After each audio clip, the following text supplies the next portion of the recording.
ज्ञानवर्धक सीरीज़ के third video में आपका स्वागत है। इस वीडियो में मैं आपको नीट 2004 में आया हुआ क्वेश्चन करवाऊंगा भाई। बहुत इंपॉर्टेंट कॉन्सेप्ट है इस क्वेश्चन के अंदर समाया किस तरह से हम यूनिट कन्वर्जन करेंगे भाई। देखो यहाँ पे क्या है, the work done during the expansion of a gas.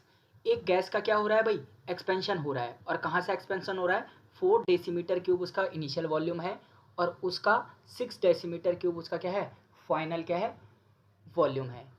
और यहाँ पे दे रखा है जो एक्सटर्नल प्रेशर है वो क्या है, 3 atm है समाया। तो देखो सबसे पहले लिख दो पी एक्सटर्नल। पी एक्सटर्नल जो है वो कितना है, 3 atm है। देखो भाई अब बात करेंगे, हमें निकालना क्या है, हमें निकालना है वर्क डन। किसकी बात करनी है, वर्क डन की, वर्क डन। तो देखो भाई वर्क डन जो होता है उसका जनरल फार्मूला होता है minus P external del V. ठीक हो गया। देखो जो डेल वी होता है उसको बोलता है final volume minus initial volume. देखो भाई यहाँ पे क्या सिचुएशन है, देखो बहुत ध्यान से देखना भाई। यहाँ पे आपके पास एक कंटेनर है समाया, यहाँ पे आपके पास क्या है, एक कंटेनर है और उस कंटेनर में एक पिस्टन लगा हुआ है। ठीक हो गया।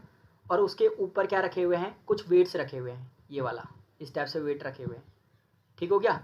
देखो इसका जो इनिशियल वॉल्यूम है वो क्या है, 4 डेसीमीटर क्यूब है। ठीक हो गया। अब देखो अब क्या करेंगे, एक्सपेंशन करेंगे। क्या करेंगे भाई, एक्सपेंशन। बहुत ध्यान से देखना क्वेश्चन को। 1 और 2 ये दो वेट मैंने क्या कर दिए, रिमूव कर दिए समाया। वेट रिमूव करने से क्या होगा भाई, देखो वेट रिमूव करने से क्या होगा, वॉल्यूम जो है वो क्या हो जाएगा, बढ़ जाएगा, क्योंकि एक्सपेंशन हो जाएगा भाई। चीज़ क्या हो जाएगी, एक्सपेंड हो जाएगी। क्या हो जाएगी, एक्सपेंड हो जाएगी। तो कितना आएगा, 6 डेसीमीटर क्यूब आएगा। ठीक हो गया। तो देखो जो इनिशियल वॉल्यूम था वो V1 है, जो फाइनल वॉल्यूम था वो V2 है भाई समाया। तो वर्क डन का फॉर्मूला लगाओ, W इज इक्वल्स टू क्या होता है, minus P external del V. तो डेल वी को मैं क्या लिख सकता हूँ, V2 माइनस V1। क्या लिख सकता हूँ, V2 माइनस V1। जो P एक्सटर्नल है वो क्या है, माइनस 3 atm। बहुत ध्यान से देखना भाई, एक्चुअली जिस टाइम पे फिजिकल केमिस्ट्री का क्वेश्चन कर रहे होते हैं तो हमें यूनिट क्या करनी है, हमेशा मेंशन करनी है। जो V2 है वो कितना है, 6, V1 कितना है, 4, और ये क्या है, डेसीमीटर क्यूब। तो देखो भाई यहाँ से हमारे पास आया -3 इंटू कितना आया, 2, और ये क्या आया, atm डेसीमीटर क्यूब।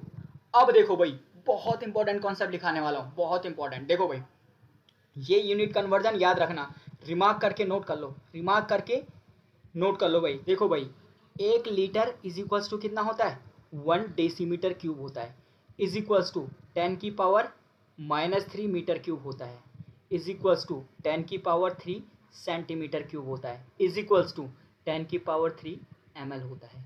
बहुत इंपॉर्टेंट है, बहुत इंपॉर्टेंट भाई, बहुत इंपॉर्टेंट। रिमार्क करके लिख लो इसे, बहुत इंपॉर्टेंट है, हर जगह पे काम आएगा, फिजिकल केमिस्ट्री में हर जगह पे काम आएगा भाई समाया। तो देखो भाई क्या आया, क्या आया मेरे पास, मैं इसको लिख सकता हूँ माइनस क्या आएगा, 6 atm और लीटर। अब क्वेश्चन देखो, क्वेश्चन में एक यूनिट कन्वर्जन दे रखा है। वैसे तो आपको ये याद होना चाहिए भाई, 1 atm litre is equal to 101.32 joule होता है भाई। ठीक हो गया। तो यूनिट कन्वर्जन लगाओ, तो यूनिट कन्वर्जन लगाओ भाई। तो जो वर्क डन होगा वो हो जाएगा -6 इंटू, इसको क्या लिखेंगे, 1 atm लीटर। तो देखो भाई क्या आएगा, -6 इंटू 1 atm लीटर की जगह क्या लिख सकता हूँ, 101.32 क्या लिखूंगा, जूल। तो मल्टीप्लाई करो, मल्टीप्लाई करने के बाद क्या आएगा, -607.92 जूल। अब देखो हमारे पास जो आंसर है वो आंसर है -6 जूल, ये -608, ये और ये इस टाइप का तो कहीं पे है ही नहीं। इसका मीन्स राउंड फिगर में आंसर लिखो, यानी कि कितना हो रखा है, इसको मैं लिख सकता हूँ 608 राउंड फिगर में, और कितना आएगा, जूल। यानी कि जो ऑप्शन बी है वो एग्जैक्टली राइट है भाई। तो इसका आंसर क्या हो गया, इसका आंसर हो गया ऑप्शन बी। ठीक हो गया। होप आप लोगों को ये कॉन्सेप्ट समझ में आया होगा भाई। ये चीज़ बहुत ध्यान से याद रखना भाई, बहुत ध्यान से याद रखना। ठीक हो गया। तो इस वीडियो में इतना ही। Thanks for watching, happy learning.